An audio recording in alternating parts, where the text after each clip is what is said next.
तो अपना अटेंडेंस के बारे में चल रहा था। तो मैंने आपको बोला था कि अगर स्वाइप नहीं करेंगे तो पेमेंट नहीं मिलेगा। बाद में दूसरों का कार्ड स्वाइप नहीं करना है। और जो भी रूल्स एंड रेगुलेशंस है जो रोस्टर पे लिखे हुए हैं उनके अनुसार आपको अटेंडेंस मेंटेन करना है।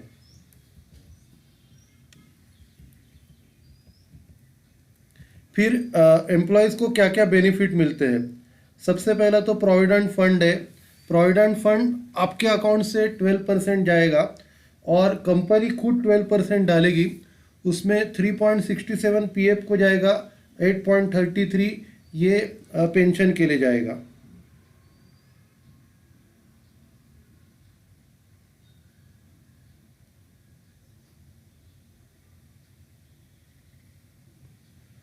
तो अपना पूरा का पूरा पीएफ में जाएगा और उनका भी 12% जाएगा, जिसमें से 3.67 पीएफ को जाएगा, 8.33% पेंशन को जाएगा। फिर ईएसआई मेंबरशिप, ईएसआई 21,000 तक आपका कट किया जाता है 1.75%, और एम्प्लॉयर भी 4.75% डालता है। फिर आपको क्या क्या बेनिफिट मिलते हैं ईएसआईसी के under. Sickness benefit, medical benefit, maternity, disablement, dependent benefit, ये सब आपको मिलते हैं। फिर आप पीएफ से कब पैसा निकाल सकते हो, जब आपको घर खरीदने का हो और 5 साल पूरे होने चाहिए तो प्रोविडेंट फंड से पैसा निकाल सकते हो। लोन पे करना है, आपके 10 साल पूरे हो गए हो तो लोन पर पे करने के लिए प्रोविडेंट फंड से पैसा निकाल सकते हो। तो अगर 7 साल पूरे हो गए तो खुद के और अपने डिपेंडेंट्स के मैरिज के लिए पैसा निकाल सकते हो। पोस्ट मैट्रिकुलेशन एजुकेशन, आपके बच्चों का एजुकेशन कराना है मैट्रिकुलेशन के आगे, तो 7 साल पूरा होने के बाद आप पैसा निकाल सकते हो। बाद में पेंशन आपको 10 साल सर्विस होने के बाद, रिटायरमेंट होने के बाद मिलेगा।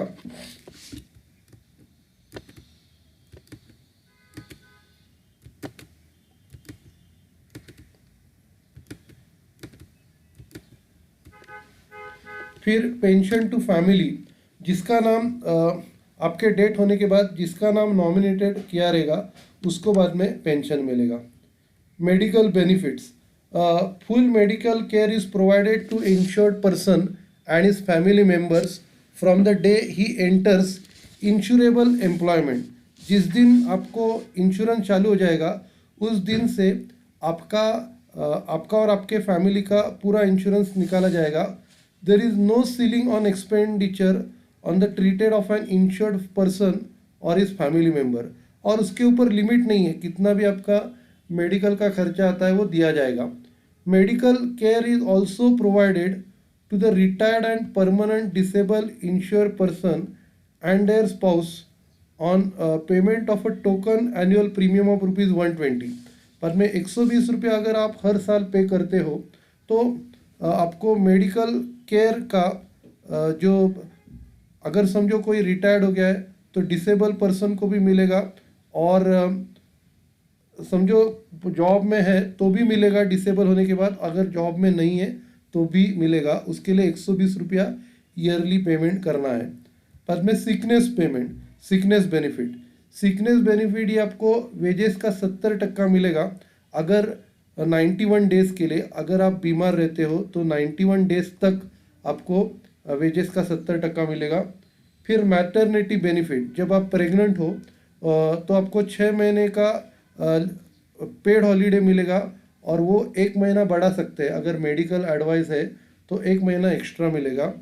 बाद में other ESI benefit, funeral expenses, तो अगर कोई एक्सपायर होता है तो आपको 10,000 रुपया उसके क्रियाक्रम के लिए आपको 10,000 रुपया दिया जाएगा।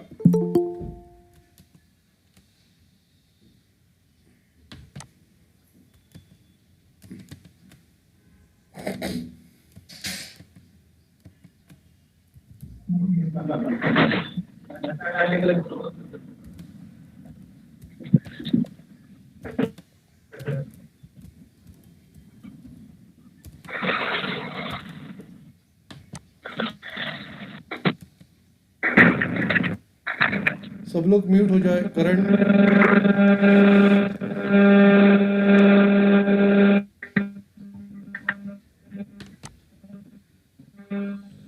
करण म्यूट म्यूट कर।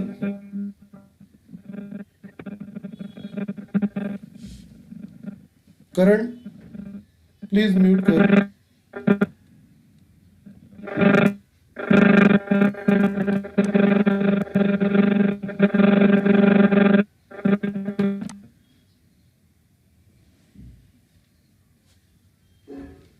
हम्म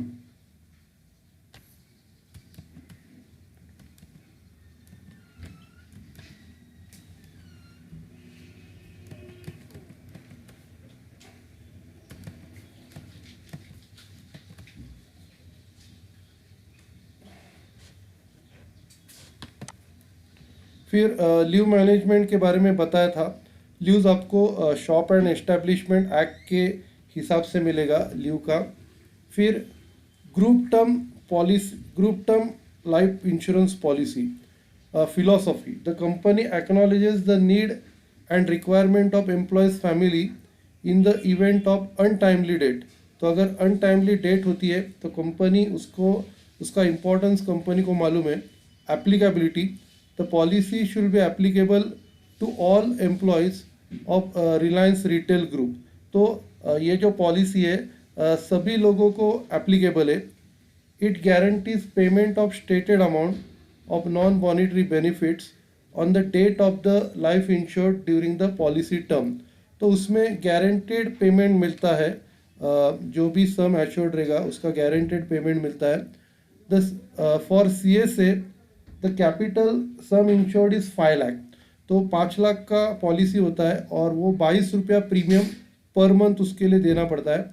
और एक्सीडेंटल इंश्योरेंस रहता है 5.5 लाख और उसका प्रीमियम कुछ नहीं रहता है।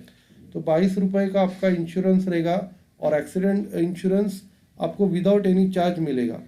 फिर कल्चर एंड एंगेजमेंट, आपको हर दिन का शेड्यूल कैसे मेंटेन करना है। ब्रश योर टीथ डेली, आपको हर दिन दांत साफ करना है। Clean and polish teeth. उसके बाद वॉश एंड वेयर यूनिफॉर्म, कपड़ा आपको हर रोज धोना है और यूनिफॉर्म पहनना है। फिर कीप हेयर कोम, आपके बाल हमेशा कोम होने चाहिए। बाथ डेली बिफोर वर्क, काम में आने से पहले आपको हर दिन नहाना है। फिर ये कोड कैसे होना चाहिए। सबसे पहला grooming standard for men, side buns not to be extend below ear बोल, आपके जो कल्ले रहते हैं वो ईयर लोब के नीचे नहीं आनी चाहिए। मस्ट शेव डेली, हर दिन दाढ़ी करनी है। नो डिज़ाइनर बियर्ड, आपको कुछ ऐसे फैशन नहीं मेंटेन करना है, प्लेन दाढ़ी होनी चाहिए। Neatly clean and cut and clean finger nails, आपको हर दिन नाखून काटने हैं, क्लीन रहने चाहिए। No earring and body piercing और विजिबल टैटूज, जेंट्स लोगों को कुछ ईयरिंग नहीं पहननी है या पियर्सिंग कुछ करना नहीं है। टैटूज भी किधर विजिबल नहीं होने चाहिए। Not more than 1 finger ring, एक से ज़्यादा अंगूठी नहीं होनी चाहिए। No chains and pendants over shirt line, shirt line के ऊपर कुछ भी चेन दिखाई नहीं देनी चाहिए। बाद में grooming standard for woman, ladies लोगों के लिए hair to be neatly comb and tidy, हर दिन आपका जो बाल है कोम होना चाहिए।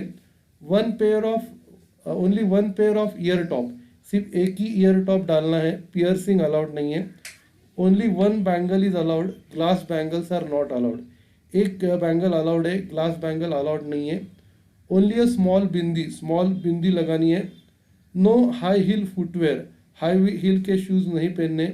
नेल्स क्लीन रखने हैं और नेल पॉलिश और लिपस्टिक लाइट कलर की लगानी है। Uniform given after completion of joining facilities on the joining date. जिस दिन आपका जॉइनिंग फैसिलिटीज पूरा होता है उस दिन आपको यूनिफॉर्म दिया जाता है।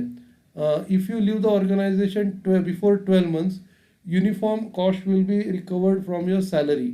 अगर समझो 6 महीने पहले आप अगर जॉब छोड़ते हो तो उसका कॉस्ट आपके सैलरी से कट किया जाएगा। What is expected from you, आपसे क्या एक्सपेक्टेशन है। Work actively as per the instruction given to you, जो भी इंस्ट्रक्शन आपको दिया जाएगा वो इंस्ट्रक्शन के हिसाब से आपको काम करना है। फॉलो इंस्ट्रक्शन ऑफ सुपीरियर के इंस्ट्रक्शन को फॉलो करना है। बी पंक्चुअल, आपको टाइम पे आना है, टाइम पे जाना है। Behave well both with customers and colleagues, आपको अच्छी तरह बिहेव करना है कस्टमर से और कलीग से। Be ready to carry out all type of work assign to you, जो भी काम तुम लोग को दिया जाएगा वो तुम लोग रेडी होने चाहिए करने के लिए। Safety of cash equipment and goods lies with you, तुम लोग के पास कैश इक्विपमेंट और गुड्स का सेफ्टी का जवाबदारी है। HR help desk to provide you speedy response, your store HR is available, who will answer your queries with regard to HR policies, attendance regulation। तो HR के रिगार्डिंग कुछ भी doubt रहेगा तो HR हेल्प डेस्क हमेशा आपको available रहता है। Any information on update of personal details, you full inform your store HR। अगर आपको कुछ अपडेट चाहिए तो आप आपके स्टोर HR को कांटेक्ट कर सकते हो। बाद में आपको क्या क्या नहीं करना है, किधर चोरी नहीं करनी है, बाद में आपका जो कार्ड है उसका मिसयूज़ नहीं करना है, प्रॉक्सी नहीं करना है। बाद में बिना बताए 3 दिन के ऊपर आपको एब्सेंट नहीं होना चाहिए। आपको हमेशा एब्सेंट या लेट कमिंग नहीं करना चाहिए। फिर कंपनी का कैश पर्सनल पर्पस के लिए यूज़ नहीं करना चाहिए। शॉप फ्लोर पे खाना या पीना नहीं चाहिए। फिर पैसा उधारी देना, मनी लेंडिंग बिजनेस नहीं करना चाहिए। प्रेजेंट इन ड्रंकन शेड, दारू पी के नहीं आना चाहिए, सोना नहीं है। एक्सेप्ट गिफ्ट फ्रॉम वेंडर और कस्टमर, वेंडर या कस्टमर से कुछ गिफ्ट एक्सेप्ट नहीं करना है। गैम्बलिंग, जुआ नहीं खेलना है। फाइट डिस्प्यूट, लोगों के साथ झगड़ा नहीं करना है। Communicating with press and media, press and media को कुछ आपको कंपनी के बारे में बताना नहीं है। स्पीटिंग, स्मोकिंग, थूकना, सिगरेट पीना अलाउड नहीं है। फोटोग्राफ लेना अलाउड नहीं है। बाद में रिंगिंग मोड पे नहीं होना चाहिए, मोबाइल हमेशा साइलेंट होना चाहिए। बाद में वॉकमैन, आईपॉड यूज़ नहीं करना है। बाद में फ़ोन कॉल करना या रिसीव नहीं करना है आपको। तो अगर ये सब आप करते हो, all these acts will attract disciplinary action. तो ये सब करते हो तो आपके अगेंस्ट डिसिप्लिनरी एक्शन लिया जाएगा और आपको निकाला जाने का भी चांसेस है। Any loss to company money और goods will be recovered from salary, आपके वजह से कुछ कंपनी का पैसा जा रहा है या गुड जा रहा है तो आपके सैलरी से रिकवर किया जाएगा। ठीक है, तो आप क्या करो, अभी एक 10 मिनट का ब्रेक लो। 11:49 है, 10 मिनट थोड़ा ज़्यादा लो, आधा घंटा का ब्रेक लो। सवा 12 बजे हम लोग टेस्ट का स्टार्ट करते हैं, 12:15 बजे टेस्ट स्टार्ट करेंगे। तो तब तक आधा घंटा आप तैयारी करो टेस्ट की। 12:15 को हम लोग स्टार्ट करेंगे, ठीक है।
लेफ्ट होना है क्या सर?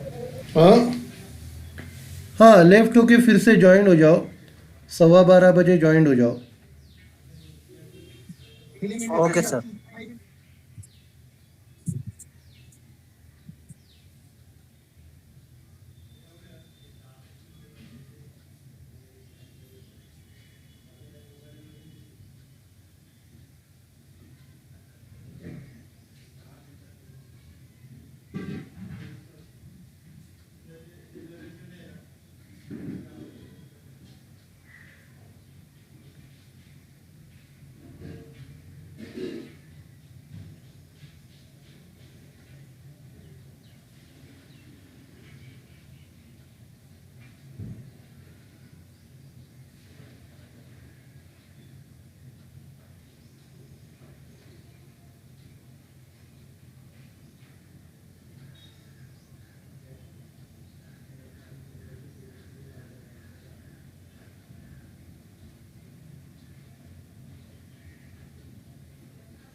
ब्रेक दिलाय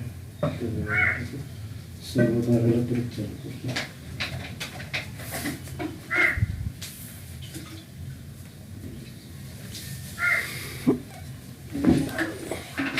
जेवण कधी एक ना एकला संपणार आहे. आता काही टेस्ट घ्यायची.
तो हम लोग स्टार्ट करते हैं टेस्ट।